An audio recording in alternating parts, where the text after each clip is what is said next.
Live from UBC Studios in Kampala. This is Good Morning Uganda.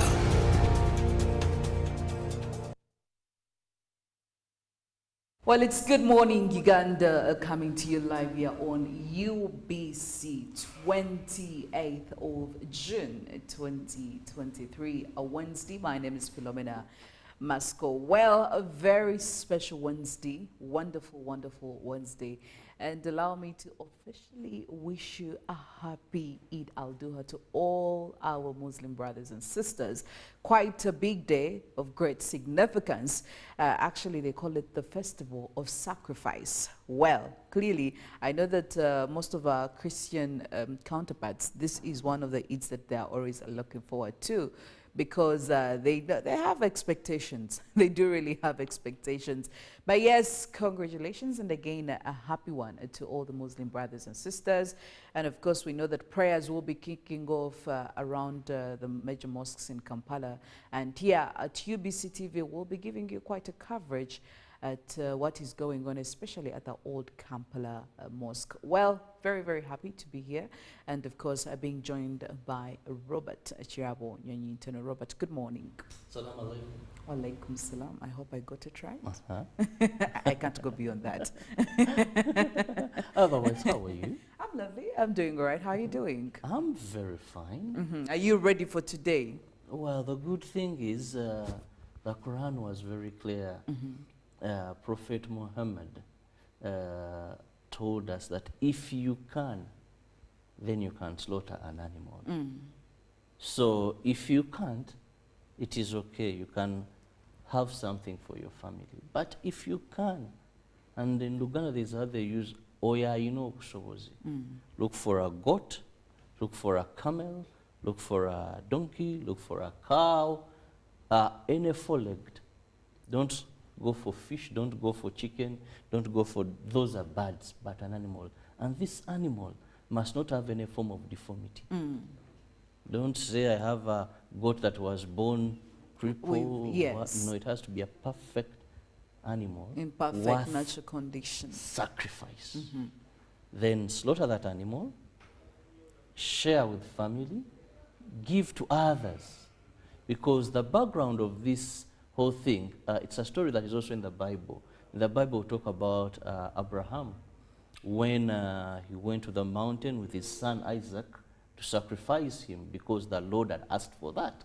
And as he was about to sacrifice or remove the head of his son, we are told that his hand was held by an angel, and out of the thickets came a lamb, and he sacrificed that. So it's generally the same story in the Holy Quran. For them, they choose to celebrate that, showing how Prophet Ibrahim was so faithful to God that even when he required his only son, perhaps we call him Isaac, he was willing to sacrifice that son. So this is what we are celebrating, and that's why I join my Muslim brothers every Eid al-Duha to slaughter an animal, because I look at the relevance of it, that even in the Bible it's there. I remember how this man was willing to sacrifice his only child, his only son, because the Lord had asked him to do that. So is that where the concept even of sharing, because on several occasions, on this very special Eid, I have seen some of the Muslim brothers and sisters, some of our neighbors, they come through and share some meat. Definitely, you have to share, but also, if we remember the origin of this, for them they had goats, they had cows, but mostly they had camels. And it would be very hard for a family to finish such meat. So giving was one of the ways, even of sharing love and coming together. All faith have that habit of coming together, extending love. Now, for example, if you're a family of 3 like my place, and you slaughter a whole goat, now you can't consume the whole goat. Yes, you have to give. And for our brothers in Arab countries, they have camels, which is fairly a big animal for you to sit and say, we are going to feast on this and end it. So it is a very big celebration, and very importantly is to look at what is the relevancy. It's not about saying so-and-so killed a goat, so-and-so slaughtered a cow. No, what is the actual the actual meaning of this is being obedient Yes. to God. That even when it requires you to forsake or to sacrifice, I want to use the word the president used, sacrifice, you're willing to do that because of your faith. You're not going to steal government money when you confess you're a Christian. You're not going to steal government money when you confess you're a Muslim who prays 5 times a day. You're not going to murder your friend. Even at the hardest of temptations, you're able to overcome it. That's when you have meaning. But if it is all about eating, good clothes to go and Well, and then in fact, doesn't make looking any at it sense. on a larger scale, what kind of relevance does religion bring to society? And it should really offer very many guidance looking to, especially when it comes to executing our responsibilities, especially for the leaders. There is quite a lot that is being expected from them. So maybe a religious leader is something that we need, but also is religion really bringing what it is that we are expecting of it? When we go to these mosques and we hear the preachings, when we go to churches, are our leaders following through? Are they listening? Well, today I think one of the problems religion is facing and faith is bandwagon way of doing things. That today we are losing the gist. What does it require us to take? Many, of course, will go to the mosque and but they won't listen to what the Sheikh, the Mufti of Uganda is going to preach, Sheikh Shaban Ramadan Mubaji, or anyone he may delegate. So it is more bandwagon, and that is the problem. Well, away from that, Robert, DNAs are still becoming very problematic. I don't know if you've heard, but more and more and more families are really being devastated, especially fathers, after finding out that some of these children that they have previously thought are theirs biologically are actually not turning out to, the results are not coming out as they want them to be. The other day we hosted the spokesperson for immigration, Simon Monday, and he was taking us through some of the things, what's happening. But I can tell you it's about, what, 2 weeks away from that, and numbers are going high. I don't know whether we are handling this very well, but all I know is that there is a lot of tension that is coming up, especially in families, because of this DNA wave. I don't know, how do you feel about this? It's getting bad, and I don't, yes. One, there are people who go to take their children for DNA because they suspect something. But I think what has happened today now is, after these media reports, many men are now, even when they're not suspecting anything, that's the maybe, you never know, let me take them for DNA. And unfortunate, I was speaking to someone from the government analytical lab that is in Nyonyintono, where the DNA is done. Of course, there are other private centers that do DNA. Told me that, brother, you're even getting scared of giving people results. Actually, Simon, I think yesterday or Monday, came up and urged men that if you're not strong enough, please don't go for DNA. He said, if you're not ready to really handle the because the he said, results. stop going for DNA. Yes. Stop taking your children for DNA when at the back of your mind you have they are my children. Go prepared for the worst. Go knowing I've taken 4 children. They may all return when I have none or when I have 2.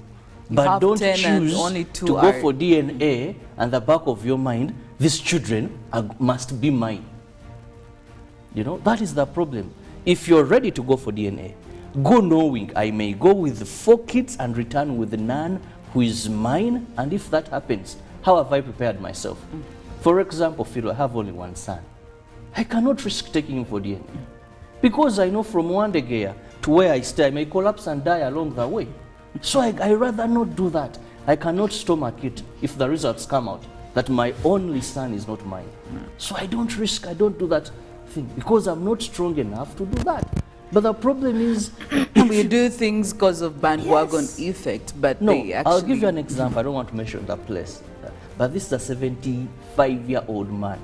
Whatever was upon him, he took children for DNA. Out of the 15, he discovered only 4. Today, he's at Butabika Mental Hospital. He has lost it. Now at 75, why would you do DNA for your children, to be honest?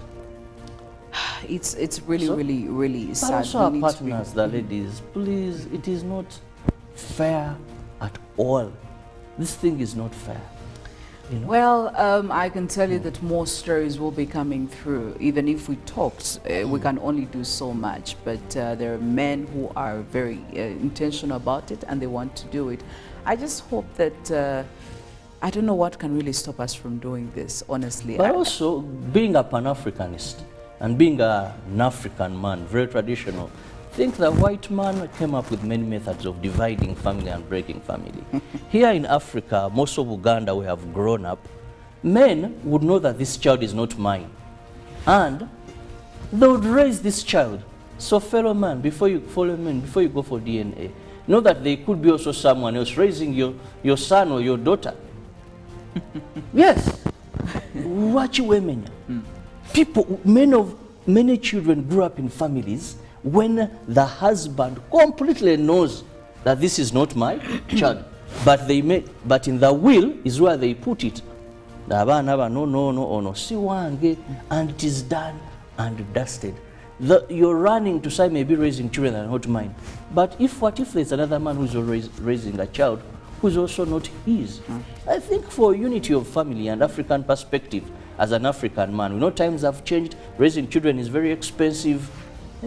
Well, I did see a suggestion as someone was talking about maybe the DNAs should be done right at birth and it should be mandatory. But anyway, that will be a conversation for if it's at birth, another day. No problem. Well, but after you've invested, you've bonded, and now you.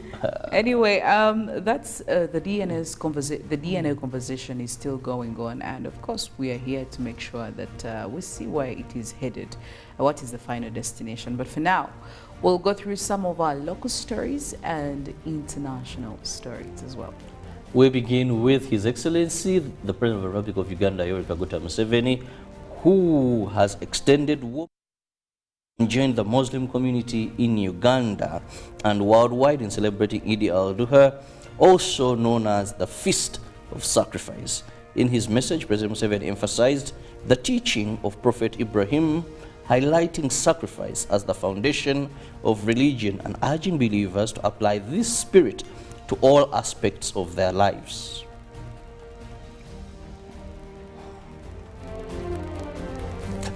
The Speaker of Parliament, Anita Among, has told the Ministry of Internal Affairs and National Security to present a report on the action plan on the mushrooming rampant murders in the country.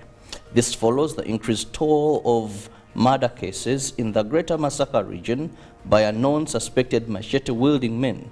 By close of business on Monday this week, the number of murdered people had risen to 7.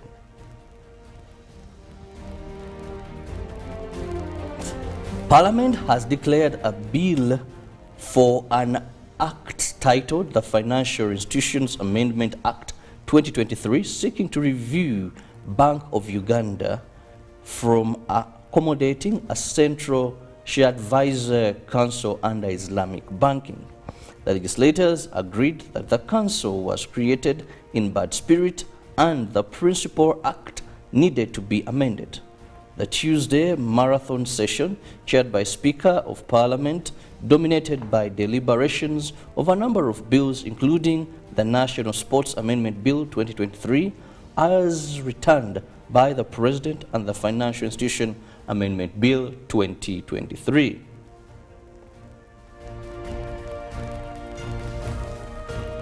And finally, from the local scene, the 11 bodies out of the 17 boys that were burnt beyond recognition during the attack by suspected ADF rebels at Mpondwe Rubiriha Secondary School have been handed to their respective parents after undergoing DNA test. The bodies were handed over to the parents by police at Wera General Hospital.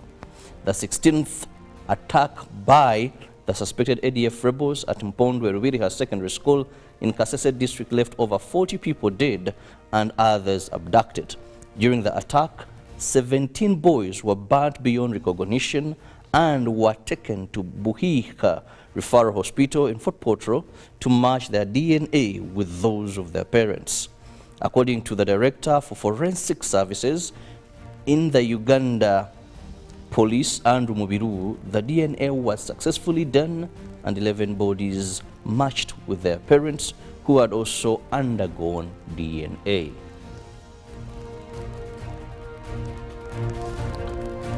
While looking at some of the international stories, a Russian attack on Kramatorsk in eastern Ukraine has killed at least 4 people and injured dozens more as Baltic states raised concern about Russia's now exiled Wagner group apparently rebasing in Belarus. One missile hit a busy pizza restaurant in the city center on Tuesday evening, Ukraine officials said, with a child among the 4 confirmed kills. A second missile struck a village on the fringes of the city, injuring 5. The restaurant was hit just before 8 p.m. local time when many people were eating dinner, and there are fears the death toll could rise sharply. The building was reduced to a twisted web of metal beams and rubble, and emergency services rushed to the scene. Photos showed them using cranes and other equipment to get to those trapped in the ruins. County officials in Florida have announced aerial treatments to kill mosquitoes after malaria was detected in the southern United States for the first time in 20 years. Noting increased disease activity in the area, Sarasota County issued a statement on Tuesday saying it would deploy airplanes and trucks overnight to spray pesticides as part of an effort to stem the spread of the mosquito-borne disease. The move comes a day after the U.S. Centers for Disease Control and Prevention issued a health advisory for malaria. While thousands of cases are reported each year in the U.S. primarily by travelers returning from abroad, the last time the country had a locally transmitted outbreak was back in 2003 when 8 cases were reported in Florida.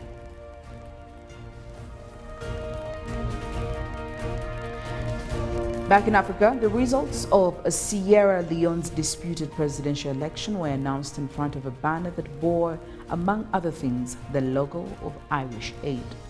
Just over 2.8 million votes were cast in Saturday's poll, which saw incumbent Julius Maada Bio re-elected as president of the West African country, with what the Electoral Commission said was 56.17% of the vote.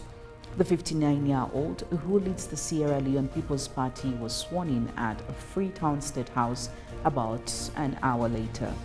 Partial results had been released on Monday afternoon, with Sierra Leone's Electoral Commission saying 60% had been counted and Bayo was already in the lead with 55.86%, just above the 55% he constitutionally needed to avoid a runoff. And in modern climate, the European Union is said to look into blocking rays from the sun as a possible option to combat climate change, according to a report. According to Bloomberg News, the European Union on Wednesday will announce a framework for assessing possible security implications of climate change, which includes a study regarding the possible dangers of re-engineering the atmosphere itself. These technologies introduce new risks to people and ecosystems, while they could also increase power imbalances between nations, spark conflicts, and raises a myriad of ethical, legal, governance, and political issues, a document obtained by Bloomberg states. The technology, described as solar radiation modification, will be studied by the EU. Well, it's good morning, Uganda. Still more stories coming in. Looking at your dailies this morning, the Daily Monitor, new law opens a door to interest-free loans. And of course, still looking more into the Islamic banking, the Financial Institutions Amendment Bill 2023 that Parliament passed yesterday, if signed into law by the President, will shake up the banking sector. Sad ending, bodies of Kasese attack victims handed to families, and of course in the picture there you can actually see some of these sad moments. Justice rushed to be buried in Nebi, court rules. Chidepo Park Rangers sport rare African wild dog. Well, I hope this should do something to the tourism sector. And Karamoja MPs demand reforms at the office of the Prime Minister. And well, we do have an interesting take by the lizard. Will someone finally listen to them? Who is the lizard referring to? Well, do grab yourself the Daily Monitor and catch up on that and many more other stories. Well, it's Good Morning Uganda. We'll go for a break and we'll be returning shortly after.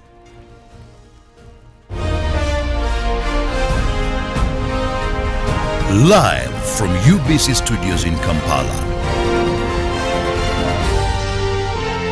This is Good Morning Uganda.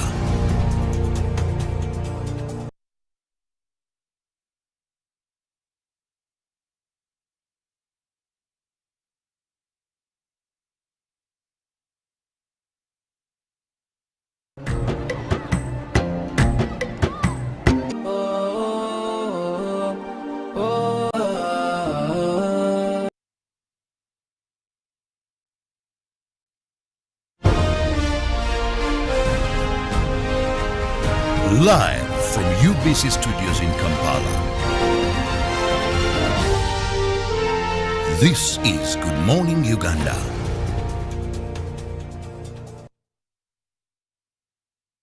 Well, it's Good Morning Uganda coming to you live here on UBC 28th of June 2023, a Wednesday. My name is Philomena. Mastiko. Well, a very special Wednesday, wonderful, wonderful Wednesday. And allow me to officially wish you a happy Eid al-Duha to all our Muslim brothers and sisters. Quite a big day of great significance. Actually, they call it the Festival of Sacrifice. Well, clearly, I know that most of our Christian counterparts, this is one of the Eids that they are always looking forward to, because they have expectations. They do really have expectations. But yes, congratulations, and again, a happy one to all the Muslim brothers and sisters.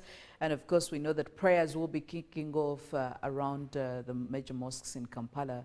And here at UBC TV, we'll be giving you quite a coverage at what is going on, especially at the old Kampala Mosque. Well, very, very happy to be here. And of course, being joined by Robert Kirabo, Nyonyintono. Robert, good morning. Salam alaikum. Walaikum salam. I hope I got it right. Uh-huh. I can't go beyond that. Otherwise, how are you? I'm lovely. I'm doing all right. How are you doing? I'm very fine. Are you ready for today? Well, the good thing is the Quran was very clear. Prophet Muhammad told us that if you can, then you can slaughter an animal. So if you can't, it is okay. You can have something for your family. But if you can, and in Uganda there's how they use oya, you know, look for a goat, look for a camel, look for a donkey, look for a cow, any four-legged. Don't go for fish, don't go for chicken, don't go for, those are birds, but an animal. And this animal must not have any form of deformity. Don't say I have a goat that was born crippled. Yes. No, it has to be a perfect animal. In perfect natural condition. Sacrifice.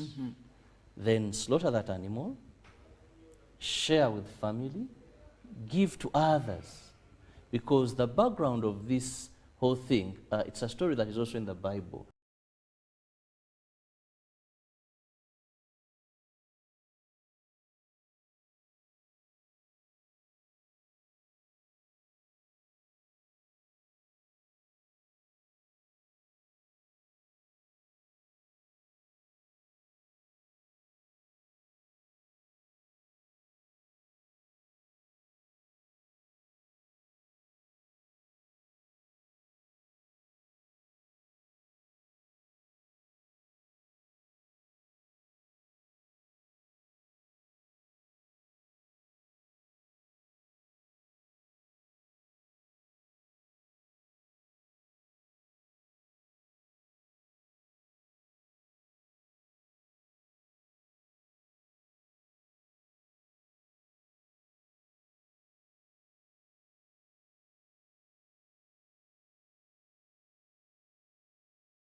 The lucky winner. The more receipts you upload, the higher your chances of winning. Terms and conditions apply. More details on our social media channels.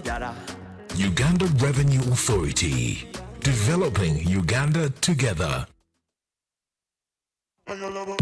This is the University of Africa. On the streets, you get your real education. Here, everybody has a degree of something. But the most important qualification is imagination. His reason is to be the GOAT. The reason to imagine is to take the beat and make it lit. So no matter what your situation, just use your imagination. Road traffic crashes is one of the leading causes of death among young people aged 5 and 29 years. In 2022, Uganda registered 21,473 crashes, out of which 4,534 people died and 15,227 seriously injured. 22 people die every 100 crashes, and on average, we lose 12 people daily. Legacy Road Safety Initiative, in partnership with KCCA, Ministry of Works and Transport, Ministry of Health, Uganda Police Force, Red Cross, Rosaku, Boda Boda Industry Uganda, have organized the second Road Safety Marathon for the crash victims to help create awareness, build cohesion among stakeholders, train first responders at black spots, and support a health facility. The marathon will take place on the 23rd of July 2023, starting at 7 a.m. from Nakasero Primary School grounds. Book your kits at 25,000 from Legacy Road Safety Initiative offices located at Old Kampala Chicken House, 2nd floor, room 18, or 8th Street, Safeway, Rightway offices, Total Energies, Ovino Mall, Boda Boda Industry Uganda, or visit www.lrs-initiative.org to register. Call 0752 605 479 or 0776 598 817 or 0414 698 675. Proudly powered by Daxi Driving School and Wava Water. Run to save a limb. Juko. Yo. Check the shopping, man. What's your secret? Haven't you heard of the parish development model PDM? Yes, I did, but I thought it was just a talk. No, Sebatia. It is real. I and a few friends together formed a circle, accessed money from the PDM, invested in a portrait project, and now things are moving.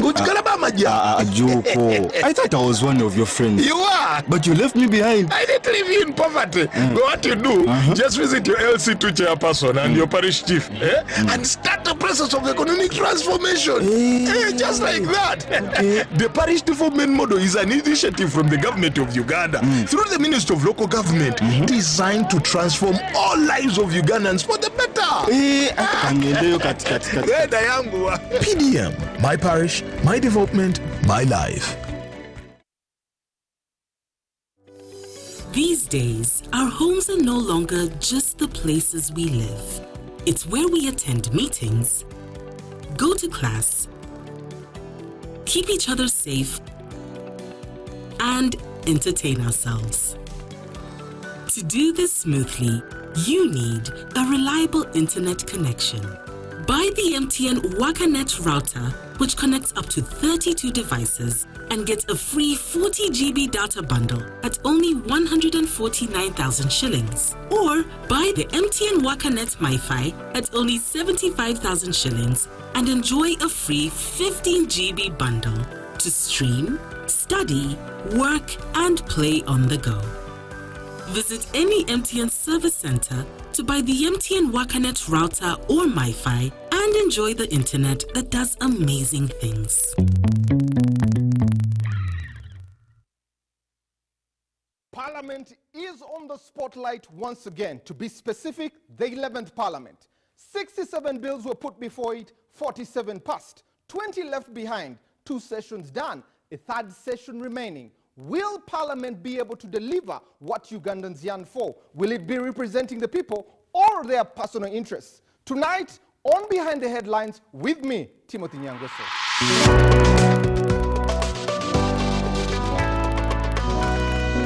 On your public broadcaster, UBC, inspiring Uganda.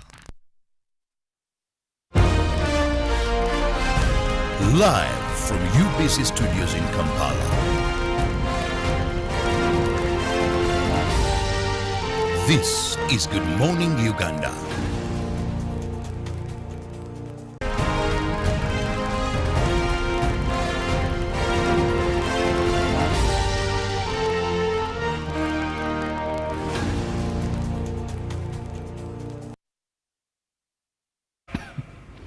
Good morning, Uganda. Welcome to the newsreel. This Wednesday, the day is 28th of June 2023. My name is Philomena, Mastiko, here with Robert Kirabo, Nyonyintono. Well, considering that today is not, it's not an ordinary Wednesday, we know that the Muslim community all over the world is celebrating one of their special days, that is Eid al-Duha, or the festival of sacrifice. And of course, again, we want to say have a happy one, as of course you're starting to engage. Prayers should be starting in just a few minutes from now all over, so we will be giving quite a full wide coverage of that. But also in light of that, it's only fair of us to talk about religion. Now, religion in what aspect? Religion in an aspect of development of a country like Uganda.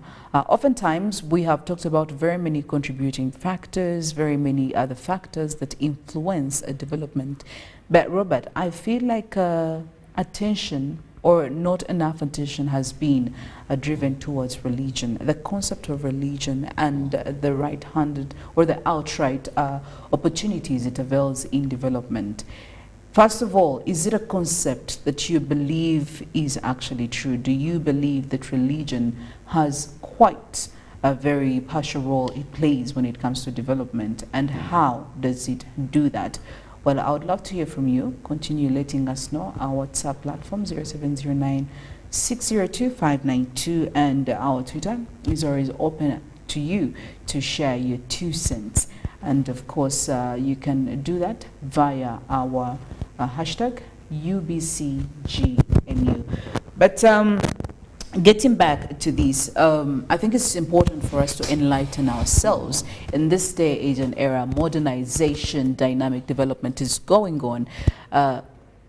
Robert, do you believe that religion plays a high hand or contributes a lot in these 2 factors of a country? Oh, definitely. I must say so very much. For example, the country you're talking about, Uganda. What would Uganda be today had it not been of religion? Just asking our viewers, what would this country be had it not been of religion? Because when you look at the first major developments in this country were a result of religion. Yes. We see the first schools in this country were built because of religion. We see the first hospitals, Mengo Hospital, talk about the Rubagas, Chibuli Hospital. Yes. When you go to Butambala, all these were built because of religion. Now, go to education. All the big, what we call now traditional schools, these belonged to religious sects. Yes. You had the Muslims have their share. When you go to Chibuli, you'll find the Chibuli secondary schools, Chibuli Muslim schools. You go to Butamba, you find them there. When you go to Mengo Senior Secondary School, now you go to St. Mary's, Chisubi, the Namagunga, Nabisunsa, all these... all faith-based. Yes. Faith-based. Now, even when you go to spiritual nourishment of a country, let me tell you, there is no dangerous creature on this earth like a person who has no religion. A person who doesn't believe in God and has no conviction. Because we can all do so many things, but at the quietness of moments, if someone is deeply rooted in their faith, there is a voice that speaks to that person about their conduct, about their faith, about their religion, if they understand and believe in it and sunk deeply into that. That's why sometimes I ask myself, for a country like Uganda, we have a huge population of Muslims, a huge population of Catholics, a huge population of Protestants, then the born-again faith. Why do we see certain things happen? So, religion is a driving factor to development. Talk about all key areas of development. You find religion there, even agriculture. Yes. The Catholics had so much invested in agriculture. Actually, if you wanted to know which breed of cows, peas, seeds, you'd go to what they used to call Bigo, where nuns are, priests, you know that, and they would see they are digging, they would give people seeds. So religion did so much and is still doing so much. Let's go to economy in terms of money. You have Centenary Bank. How many people is it employing? It's giving loans to people. Come here. In terms of business, today we've just been discussing Parliament trying to amend the financial to include Islamic banking, yes, where we are going to be able to get loans at no interest, because in Islam that is riba. Yes. If I pronounce it right. Who wouldn't love to go and get a loan? We are suffering because of huge interest rates. Commercial loans are heavy, they are almost running us mad. Now if there is a window where we are going to be getting loans, I take my 10 million, I return 10 million. Well, if that is it, then that is religion at play and doing very well. Talk about Church House, here where we have Equity Bank, just opposite Bank of Uganda. That entire structure, how much are people getting in this building and how much are people renting? Religion is in business. By and large, talk about how many people are being employed. The imams that are getting money under Uganda Muslim Supreme Council, how many priests, how many nuns. This is not voluntary work that you may assume. There's something they take home. Today, talk about how many pastors, if I may go to the other side, because for the born again, it is not a religion, they say it's a faith. But even there, talk about how many of these people are cruising around in very expensive vehicles, are making very many investments, the likes of Pastor Robert Kayanja, so much into agriculture, the likes of Prophet Kakande, so much into agriculture and other businesses. So in all aspects of development, you can't detach the foundation that religion built in this country. Even while we are still at it, let us look at internationally. When it comes to international aid, there are very, very many religious or faith-based organizations that are offering aid in very many sectors in the country, in third world countries, even in Uganda here. And they're all based on faith, but they're pouring in lots and lots of money into this economy through aid. So clearly we can say that religion is really doing quite a lot. Had we not had the foundation of this country as religion, maybe we wouldn't have the many schools we have today. We wouldn't be having the shifts in all the development we are seeing. Maybe because there is a starting point. Yes. We are having today. Because look at this, the Muslims, let me just use Kampala. The Muslims have Chibuli Hospital, modern state-of-art hospital. The Protestants have Namire Mengo Hospital. The Catholics have Lubaga Hospital. There's also Zambia Hospital. I'm now just mentioning a few of these that are very common and many people at least have a glimpse. Even when you move up country, you still find these happening. You know, talk about the schools. When you talk about Chibuli, you know those are Muslims. Go to Nabisunsa, you understand. Then go to the likes of Namiriango, go to the likes of Budo, go to St. Mary's Yisubi Smack. You know, it is all there. That is religion. Okay. Had we not had that, then we wouldn't. Away from spiritual nourishment. Yes, we don't know what kind of references we'd be making now. But also away from that, let's look at leadership as a country, because again, in any economy, leadership is very key. But also we need to understand the relationship between religion and leadership, is it attributary is religion a tributary to, you know, leadership? Does it pour something into leadership? Does it have a contribution? I will ask, and I'm asking this because for us here, on several occasions between us, me, you, Robert, and the listener, we know we've held national prayers on several occasions, and we have seen leaders coming in from different or representing different religious institutions, the Catholics, the Muslims, the Anglicans, you know, the very many others. We have seen representatives, church leaders from these churches come in there. We have seen us bringing down the religious leaders every time our political leaders are not really, when we feel they're not giving us satisfactory results. On several occasions, we have seen us blaming the church. We have seen us blaming all other religious leaders. Do you believe there is a connection between the element of leadership and religion in Uganda? Very much so, though our constitution mandates them to be non-partisan. But there is a very big connection. Why? Because religious leaders have followings.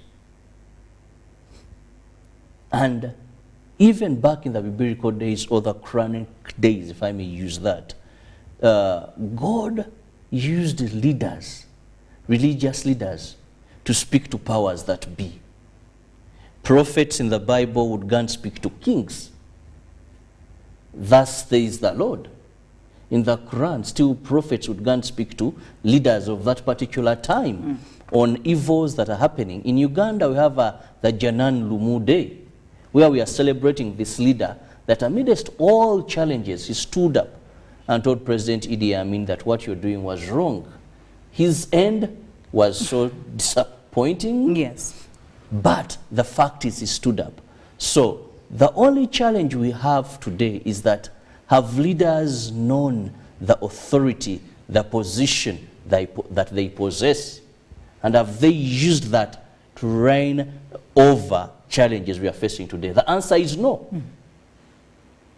You know, Philo and our viewers, there is nothing as worse as you moving away from a position that God placed you to be. That's why you see domestic violence in homes today, because men have chosen not to be men. Men are running after men. Men are losing their position as heads of family. You find a young man says, Nonya sugar mami, anandabira anakuracha. You're born a man. There's a position God put you. Now our religious leaders, many of them have shifted away from that position. That even when they speak to powers that be, they are no longer taken serious or of value. Some, because of earthly things. Today we have many leaders yearning to be close to the powers.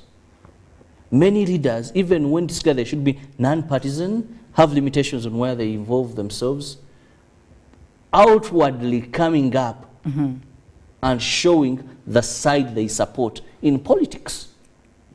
So if God sent you, through you, God wants to pass a message. How? Because the people will say, oh, you're a noob. 2021 general elections, we saw so many priests in Massacre coming up and even saying, Katonda arese omwana uno and all that.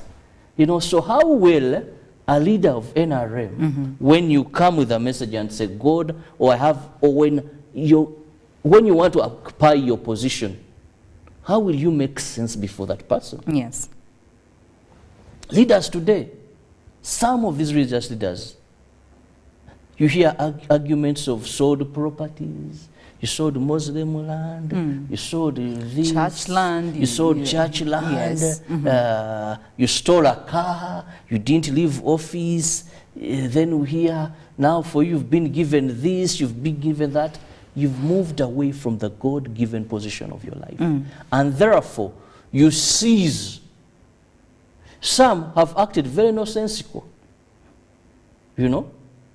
Today you're against, the other day you were wedding people. The next day you're against weddings and having a ring and saying all this. So you're moving away from that God-given position. So in politics, in leadership of a country, then you cease to have value. Today you're campaigning for so on this trail. Tomorrow you'll get ebitategerekeka. Oli musajja wa Katonda.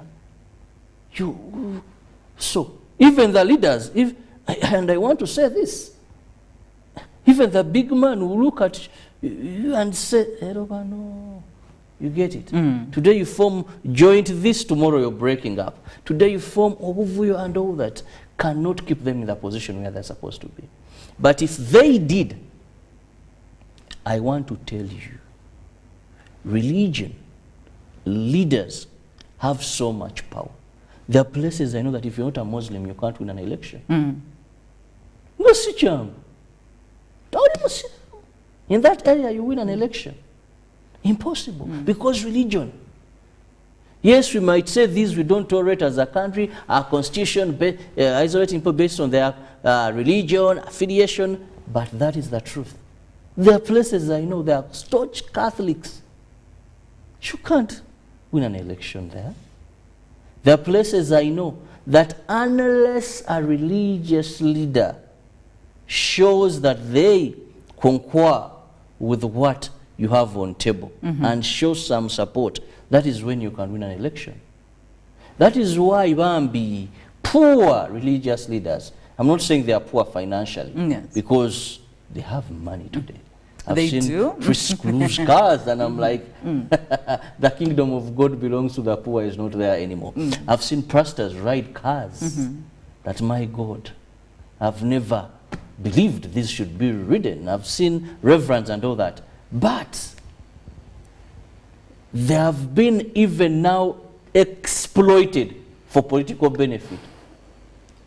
Let's have prayers, let's have, and then you see an asaba, we are going to, how are you paid on a certain function? And among envelopes they are putting as facilitation, there's one for Agendo to Savia. Praying for Mukoro. You're getting an envelope. Budget, you know.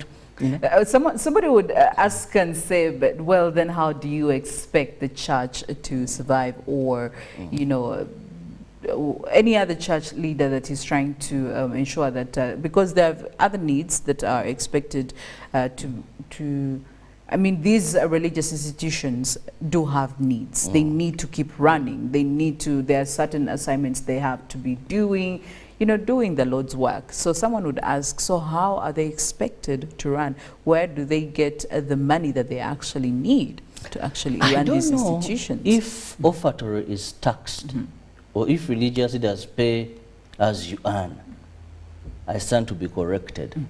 But I must say, today, you see, it's not all about spiritual nourishment. Like we've talked about schools. These schools, we pay school fees in them. It's not that I went to Ndeje Senior Secondary School, founded by the Church of Uganda, that my father didn't cough good money to sustain me in school. If you're going to St. Mary's Kisubi today, my friend, right from Kisubi Savio, you're going to pay a lot of money. Yes. Namiriango, you're paying a lot of money. They have projects. These hospitals, we don't get free services, you know. The collections, I don't want to mention how much they're getting. The funding from sister churches, for example, the Catholic churches gets a lot of money from Rome, Vatican, and whatever. Our brothers, the Islams, we saw how Gaddafi Mosque was built by Colonel Muhammad Gaddafi, may his soul rest in eternal peace. And so churches and religious institutions have so many alternatives of funding. If you are to ask how much is collected in Namirembe, in Rubaga, in one service, for the Pentecostal it is a different story, because those ones don't just collect. For them, they scoop. Well, all of them? Or most of them? Why? They scoop. Because the Pentecostal movement teaches so much, not only about repentance and good walk with Jesus Christ as your Lord and Savior, but teaches so much the gospel of tithe and giving. And for them, people give. I don't think there's any other faith that gives as they're born again. So those ones just scoop. But I don't think that money is taxed.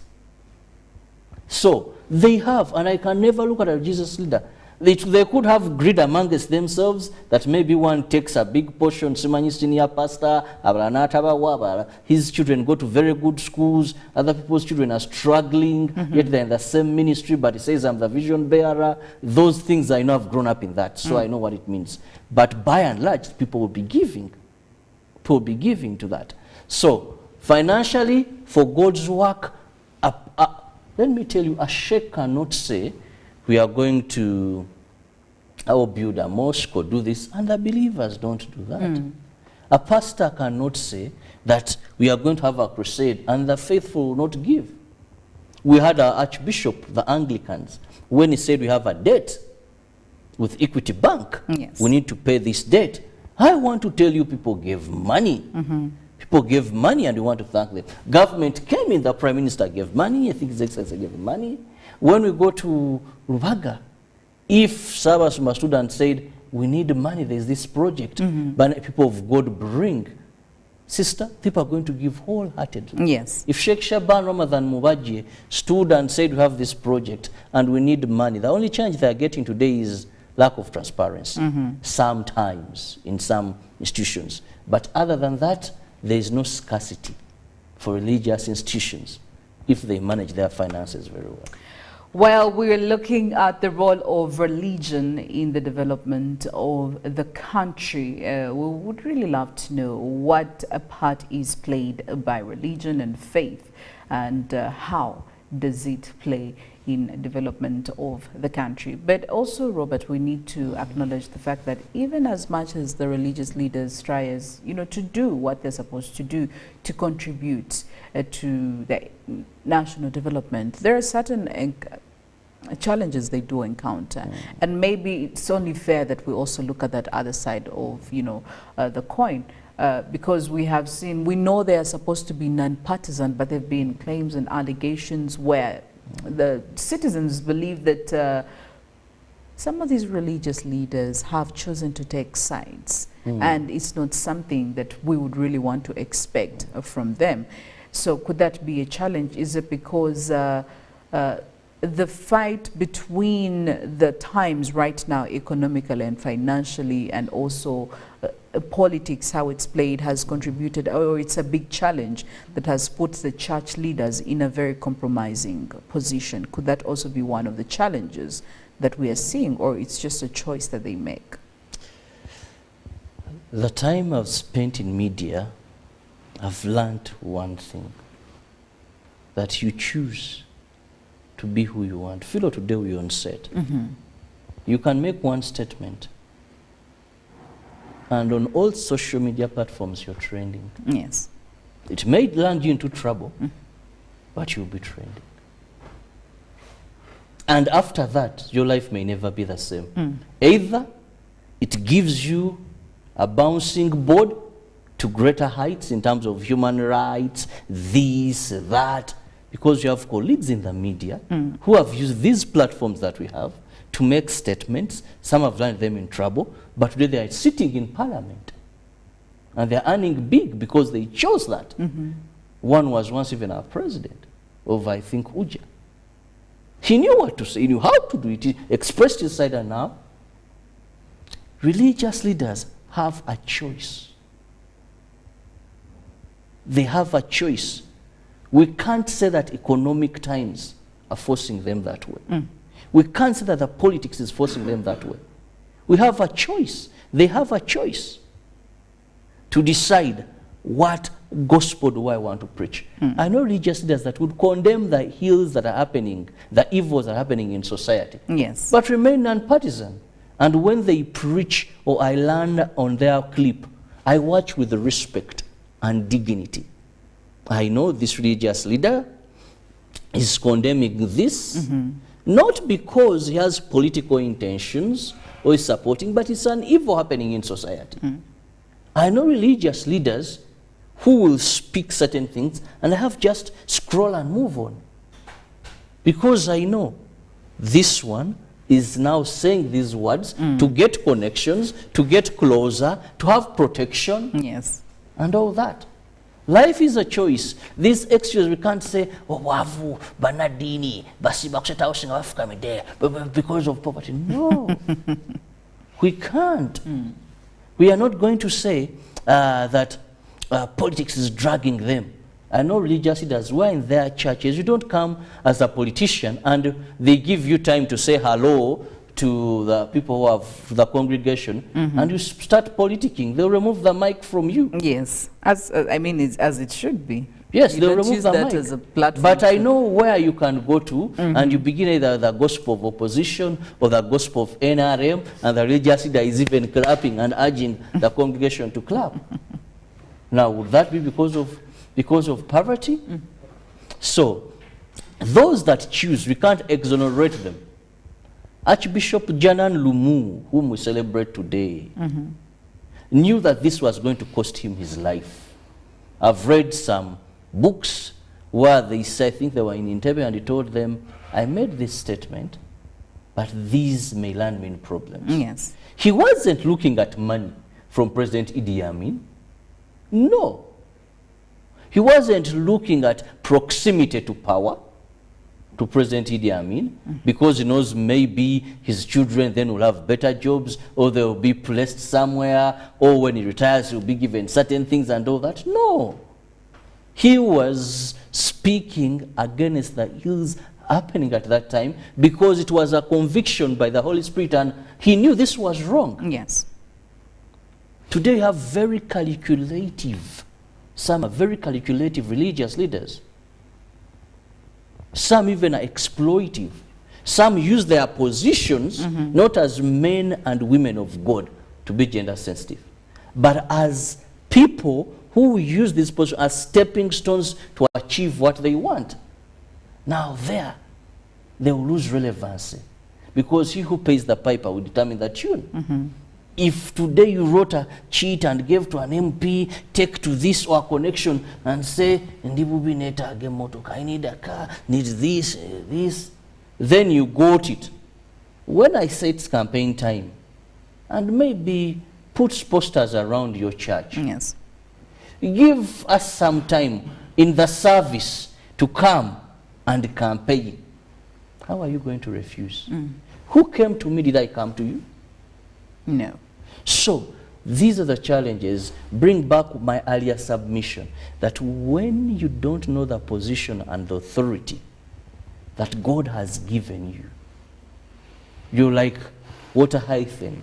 You just, anyone will use anything you for whatever. You're blown anywhere and the problem with that, even you compromise your understanding.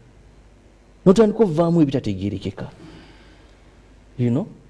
Today, I'm this project, tomorrow I'm this. Today you're attacking a certain politician because they went for burial and gave certain amount. In Uganda,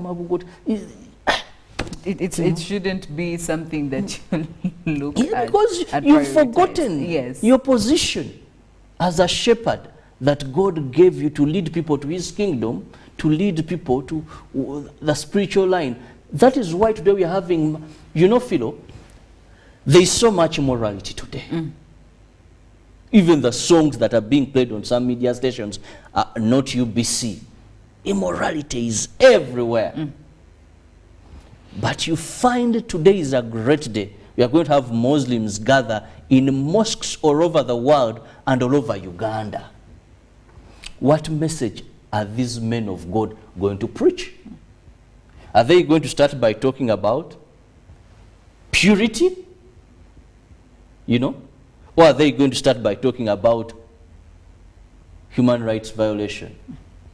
Talking about and all that, you know? The religious leaders, they are no longer preaching what is in the Bible. They have become social media. They have to say something that someone is going to pick as a clip so that it runs all over social media, intentionally. One who would come and their gospel is entirely on their women. One who would come, it is entirely hitting government. Now, there the value of religion, the value of faith cannot be seen in transforming a nation. That is why we say Uganda, we are a very religious country, I must say. Yes. But our acts do not speak so. Our motto, for God and my country, look at and listen to our national anthem. Oh Uganda, may God uphold thee. Will our future, oh Uganda, there is so much God. But look at the levels of corruption. Look at the murders that happen. Look at theft, broad theft. Look at how people do things with impunity. You know, if people understood and were deeply rooted in their faith, would people resign? You don't have to go to court, be embarrassed. Yes. The Holy Spirit will be enough to convict you. And you say, you know what? I've fallen short of my glory. And I do understand. And I do understand. This is not right. But today, Neria best sentence begins fighting to the latter to stay in office. Why is the conviction? Did you go for this confirmation? Yes, the sacrament. I did. Now, First if Holy a person Communion, did those and really was rooted in their faith, Uganda would be a better place. Muslims today are celebrating Eid. If a person understands the pillars of Islam, you're praying 5 times a day. Then Uganda steal money. Well, it's good morning, Uganda. Clearly, there is still quite a lot that religious leaders and religion can do and contribute to development, but also there is certain adjustments that we now believe have to be done, especially in all these religious demarcations, whether Catholics, whether Anglicans, whether Muslims, whether Seventh-day Adventists, you know, all our people from the other side. There is a lot that we need to do to ensure that if you are a religious leader, you practice it as much as you possibly can and the way it should be, and be able to give guidance to all people in all their different and respective capacities as leaders, as community members, as society members. There is a whole lot that is still needed to be done. Well, for now, we'll get into the big stories in the papers across the region, and taking it off with the Daily Nation. Raila leads Azimio in tax boycott push. And of course, this is a face-off. Opposition Chief Raila Odinga yesterday launched a campaign of defiance and civil disobedience against President William Ruto's administration, and vowed to rally Kenyans to stop paying taxes until the Punitive Finance Act is repealed. Well, I did see a lot of reactions towards that story, and there was one Kenyan who said, and after that, he's going to go and jump into his car and go back to his, you know, so double standards. A blow to parents as media school transfers banned. Kenyans buy more than 80% of the food they eat, says report. And 641 billion Kenyan shillings spending bills to be audited as team gets cabinet a go-ahead, and MPs mulled up new rules for independent power producers. Well, looking at the Citizen, how scramble for food is affecting regional trade. Central traders in Eastern, Central and Southern Africa are finding it increasingly difficult to conduct business as countries employ new tactics to restrict exports and protect their citizens against a looming hunger. Varsity cabs locking youth out of politics. Investment costs down, says government, as Vodacom cements Dodoma presence. And Brella directs banks to provide beneficial ownership details. And Resumo project shows a power of regional cooperation. That's in national energy. The Citizen, the Daily Nation, the New Vision, and Daily Monitor for you this Wednesday. Grab yourself a copy to catch up on what's happening around the region. We will go for a break. Good morning, Uganda. We'll be returning shortly.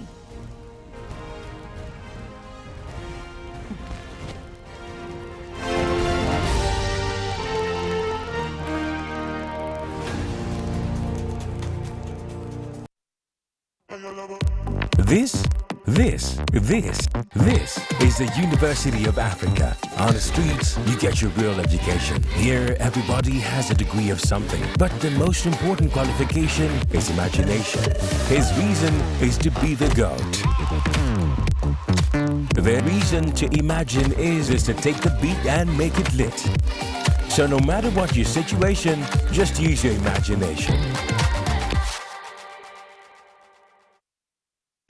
Road traffic crashes is one of the leading causes of death among young people aged 5 and 29 years. In 2022, Uganda registered 21,473 crashes, out of which 4,534 people died and 15,227 seriously injured. 22 people die every 100 crashes, and on average, we lose 12 people daily. Legacy Road Safety Initiative, in partnership with KCCA, Ministry of Works and Transport, Ministry of Health, Uganda Police Force, Red Cross, Rosaku, Boda Boda Industry Uganda, have organized the second Road Safety Marathon for the crash victims to help create awareness, build cohesion among stakeholders, train first responders at black spots, and support a health facility. The marathon will take place on the 23rd of July 2023, starting at 7 a.m. from Nakasero Primary School grounds. Book your kits at 25,000 from Legacy Road Safety Initiative offices located at Old Kampala Chicken House, 2nd floor, room 18, or 8th Street, Safeway, Rightway offices, Total Energies, Ovino Mall, Boda Boda Industry Uganda, or visit www.lrs-initiative.org to register. Call 0752 605 479 or 0776 598 817 or 0414 698 675. Proudly powered by Daxi Driving School and Wava Water. Run to save a limb. Ocho mwami musoke njose nekusanga ate kiki munange anti gwamanya kunyinyonyola ebintu by'emisolo bino n'embitegeera ate kiki leero mbadde ku dduuka n'empulira nga abakyala bagamba mbu tulina okwewandiisa mu nkola ya IFRIS. Tukikolanga ate kituufu nnyo mbadde sikimanyi naki eyo yenkola egenda okutuyamba okulwaninga bizinesi zaffe mu ngeri ya digito etya oba olina okuwandiisa bizinesi yo mu IFRIS osobola okumanya omuwendo gw'ebintu by'olina mu bizinesi yo enfulumya n'ennyingiza mu bizinesi yo. Awo URA esobola okukola omulimu gwayo ogw'emisolo obulungi. Nedda mwami musoke kyesitegeera IFRIS eyingira etya mu bizinesi yange kakati enkola ne ya IFRIS eyingiza bizinesi yo mu sisitemu ya URA kubanga tekyali kya buntu bulamu okugerekera omusolo ogutali mutuufu abateebereza buteebereza ekyo kituufu ddala bannange ekyo kituufu kubanga mazima obadde omusolo gubadde gwapaala bupaazi ng'ogenda n'osasula omusolo gw'otomanyiiko omutwe n'amagulu kwegamba bambi nga tekiriiyo olaba kakati ate n'ekirala IFRIS eyamba okukuuma ebiwandiiko bya bizinesi yo kuba biyinza okubulako biyinza okukwata omuliro naye kati wano IFRIS biba biri digitalized. Bannange nekola ntya okwewandiisa kyangu nnyo waludde dda okwewandiisa mu nkola ya IFRIS genda ku kibanja kya URA www.ura.go.ug awo olondeko e-invoicing awo no ugoberere endagiriro. URA tukulaakulanyize wamu Uganda.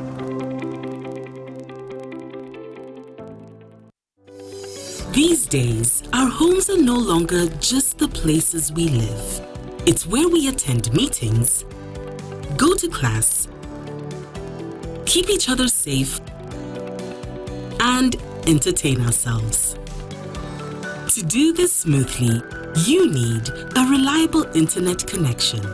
Buy the MTN WakaNet router, which connects up to 32 devices and gets a free 40 GB data bundle at only 149,000 shillings. Or buy the MTN WakaNet